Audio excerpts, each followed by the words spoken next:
Sa panahon ngayon guys, mas okay po kung meron po tayong power station sa may bahay natin. Dahil hindi po natin masasabi kung kailan nga po magkakaroon ng brownout. Kaya mas okay po guys, habang naghihintay po tayo na magkaroon po ng kuryente. Mas okay po guys kung meron po tayong magagamit muna na pangsamantala. Tulad nga po itong si Blue Yeti Elite 30 version 2 ngayon.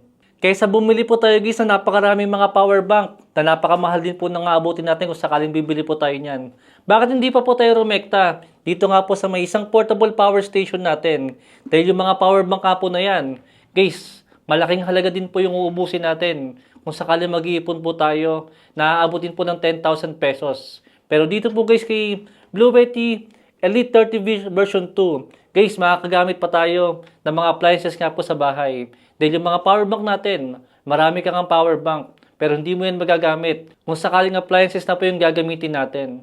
Guys, napakarami pong pwedeng gawin sa may power station na to. Bigyan nyo lang po ako guys ng ilang minuto at sigurado makakakita po kayo ng pwedeng paggamitan nyo po ng ganitong klase ng power station ngayon.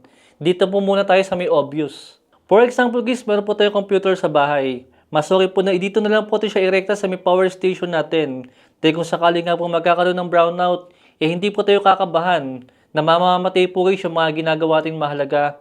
Dahil kaya po yung supplyan guys ng Elite 30 version 2 ng ilang oras. Meron tayong tatlong option guys para po i-charge natin yung power station natin. Una po sa pinakamabilis na way. Sa mismong outlet nga po natin sa may bahay. Dahil aabot nga po siya hanggang 300 watts sa charging speed. Pero dapat po i-connect po muna natin yung Blue Yeti na device natin sa may smartphone natin. Then dyan po sa may application, dyan po natin i-set yung turbocharge nga po niya para maabot po niya yung 300 watts po na charging speed. Pero syempre asahan po natin kung sakaling gagamitin nga po natin yung napakabilis na charging speed niya, mag-iinit po itong portable power station natin. Pero ang good thing naman po is meron siyang built-in na pan, kaya hindi po siya mag-overheat guys. Tulad po ng GT50 Pro. Joke lang yun. Kaya mas okay po is kung bibili po tayo ng ganito at gagamit ka po tayo ng Blue Yeti nga po na power station. Gamitin din po natin yung application niya sa may mismong smartphone natin para ma-access po natin yung ilang features pa po na available sa kanya. Pero what if guys, nagmamadali po tayo tapos nakalimutan mong i-charge itong power station natin at kailangan mo nga po siyang dalhin. Guys, meron pa pong isang way. Ito po yung pangalawang way natin. Kaso ito din po yung isa sa pinakamabagal. Guys, pwede nyo po siyang i-charge sa may mismong sasakyan natin. Meron din po siyang car charger na kasama sa may mismong package niya. At napaka-heavy duty rin po niya guys. Kaso nga lang po hindi siya ganun kabilis na mag-charge. Compare nga po sa may outlet natin. Dahil kung sa may outlet po natin guys is nasa around 1 hour lang siya. Pagka po sa may mismong sasakyan natin, guys, aabutin po siya ng around 5 hours bago nga po siya ma-full charge. From 0% to 100%. At para sa akin guys, hindi naman na po problema yan kahit po ganyan siyang katagal mag-charge. Dahil kung sakaling malayo po yung pupuntahan natin, naaabot nga rin po ng 3 to 5 hours na biyahe. I think guys, okay pa rin po yan. Still mapupuno pa rin po at magagamit pa rin natin itong si Blue Yeti Elite 30 version 2. Itong pangatlong option natin, ito po yung pinakagusto ko. Dahil makakatipid din po tayo sa pangmatagalan. Kung sakaling gagamit po tayo ng solar panel. Pero syempre guys, separate po natin bibili niyan. Dahil wala pong kasamang solar panel itong Blue Yeti natin pagka nga bumili tayo nito. Pero ang kagandahan naman syempre guys, one time na naman tayo bibili at ilang years po natin magagamit itong power station natin. At guys, napakalaki pong tipid niyan. Kung ilang taon po natin, napapakinabangan nga po yung solar panel saka po itong power station natin. Dahil itong Blue Yeti natin na power station, is-supported po siya hanggang 200 watts nga po na solar panel para mabilis po siyang mag-charge pa rin. Dito po sa may build quality natin, naka-plastic lang po siya. Pero sobrang solid po niya at sobrang kapal. Sobrang durable po niya guys kahit naka-plastic lang. Kaya okay na okay pa rin po siya pagdating nga po sa may durability. Nandito po sa harap guys, lahat po ng port natin saka po yung display niya. At nasa ibabaw po yung handle. Dito po sa may display natin, nandito po sa gitna yung battery indicator. Tapos input saka po output sa may gilid. At ito na nga po guys yung exciting part. Guys, para po sa around 10,000 na presyo, itong power station natin. Guys, kayang-kaya po niya ang 600 watts po na load. Kung sakali nga po guys, magsasaksak tayo ng maraming appliances sa kanya. At habang nag-charge pa ng mga smartphone natin. At hindi lang po yan. Kaya pa po niyang umabot hanggang 1,600 watts po na appliances natin. Kung sakaling gagamit din po tayo ng mga kettle or kahit anong mga appliances nga po na gumagamit po ng motor or ng heater nga po guys. Meron siyang dalawang 220 volts nga po na outlet. Subukan natin sa mga appliances para makita natin kung gaano nga po siyang katagal malobat sa bawat watts po na susubukan natin. At kung anong mga appliances po yung pwede natin magamit sa kanya. Guys, spoiler lang. Huwag niyo na pong subukan magtanong sa may comment kung pwede ba ang aircon sa kanya. Hindi po pwede ang aircon dito, guys. Ngayon guys, testingin na po natin sa ibang mga appliances naman itong si Bluetti para makita po natin yung pinaka full potential po ng power station natin. Meron tayong electric fan dito guys. Tingnan po natin kung ilang oras gagana yan. Dito nga po sa may pinaka-display natin, makikita natin yan. Meron din po tayong speaker. Meron po tayong rice cooker guys. Guys, napakahalaga na to. Kung sakali po naka-rice cooker ka at wala po kayong kalan na gasol, what if guys, bigla po mawala ng kuryente, painin pa lang po guys yung kanin natin. Makikita po natin kung kaya bang patakbuhin ng Bluetti natin, ito pong rice cooker. Kaya napakahalaga po niyan kung sakali nga pong brownout. At syempre guys, ito po nasa likod natin. Tignan po natin kung supported din ba itong napakalaking TV po. Dito po sa napakaliit lang na power station po natin. Simulan na po natin guys. Simulan po natin sa may electric fan. Syempre bago po natin mabuhay ito, pindutin po muna natin yung AC. And guys, meron po siyang indicator dito na ang ibig sabihin po is naka-on na po yung ating AC. Ito, saksak po natin yung electric fan. Tingnan po natin kung ilang oras siya pwedeng paganahin. Pero syempre, buksan muna natin. Ito guys, naka number 1 muna siya. Dito po sa output natin is meron po siyang around 38 watts or kulang 40 watts po na power na kinokonsumo sa kanya. At kung titingnan po natin dito, meron po tayong 89%. At kung patatakbuhin po natin yung electric fan po ng walang hinto, kung ito lang po yung kailangan natin, ito pong electric fan natin is kaya pong patakbuhin ng Bluetti yan ng 4.5 hours. Guys, napakatagal niyan. Kung sakali mag-brownout po sa gabi at init na init ka, guys, sa buong magdamag is makakagamit pa rin po tayo ng kulang 5 hours nga po. Dito nga po habang naka-electric fan, dito po sa may Bluetti po na power station natin. Siyempre guys, kung sakaling tataas natin yung number nga po ng electric fan natin. Ito po guys, naka number 2 na siya. Yung AC po natin guys is pumalo po siya ng 47, kulang 50 watts po. At yung ating oras na lang po dito is magko-consume na lang po siya ng 3 oras po at kalahati. 3.6 hours. Siyempre guys, kung lalakas po natin yung electric fan, mabilis din po siyang malolobat nga po itong power station natin. Kaya mas okay po kung number 1 lang. Pero guys, singin po natin sa pinakamataas.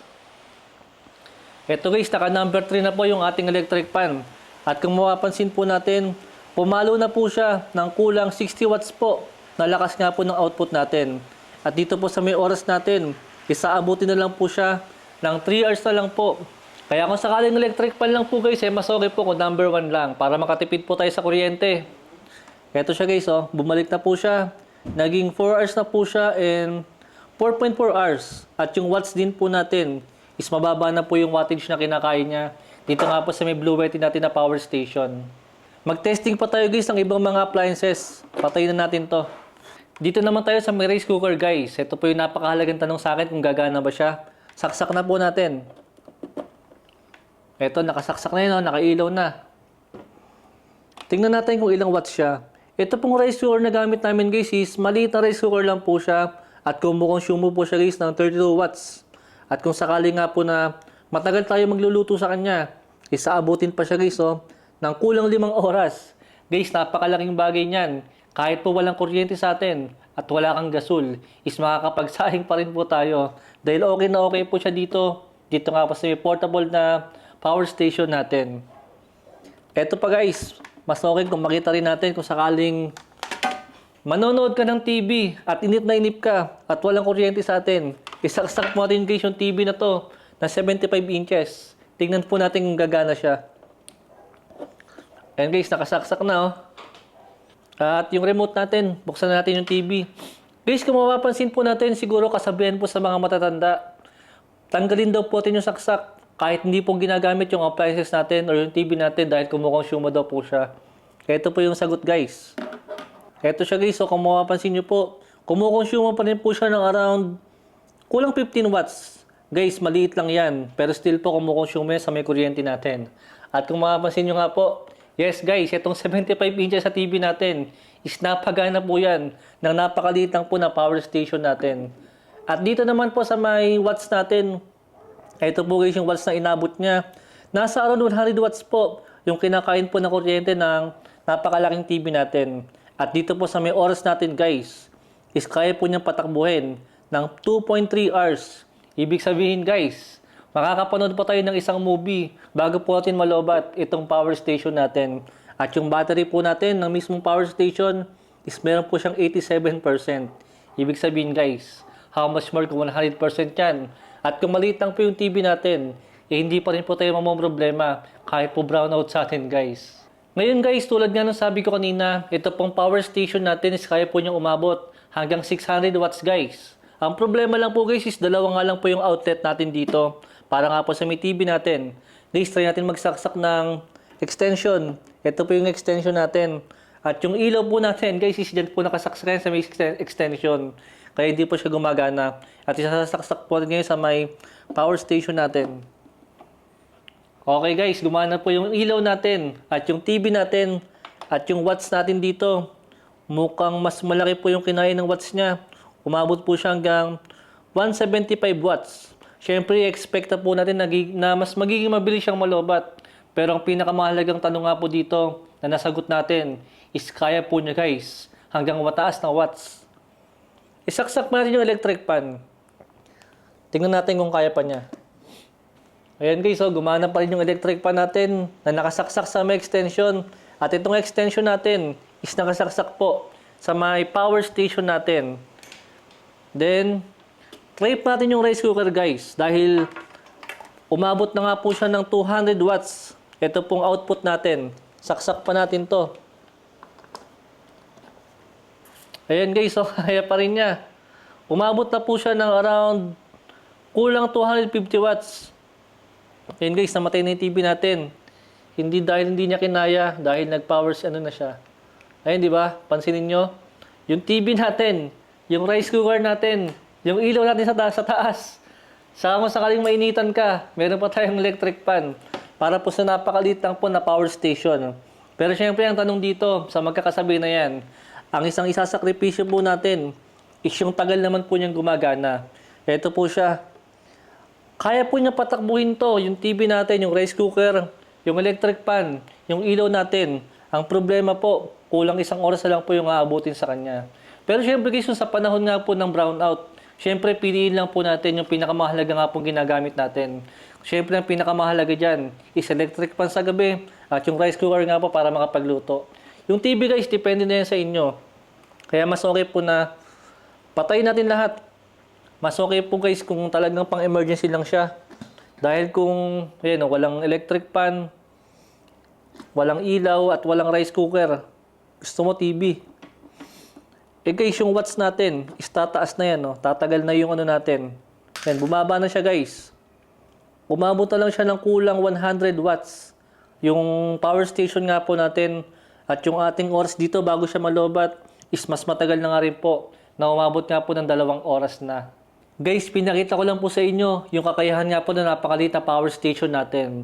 Pero kung sakaling hindi mo naman gagamitin yan sa mga appliances, dahil nga po nalilitan ka, what if ayaw mong manood ng TV at gusto mo nga lang po siyang gamitin pang smartphone lang or pang mga device natin, pang laptop lang or kung ano-anong mga maliliit na device. Testingin po natin sa may smartphone natin. Hinintay kong malobat guys yan bago i-charge dito para lang po may pakita sa inyo. Ito po siya guys, meron siyang 11% ngayon. Yan, 11% siya. At dito po sa may charging speed natin, tamang-tama lang po siya sa may charger na to. Dahil yung charging speed po niya, kung di ako nagkakamali, is nasa around 25 watts lang po siya.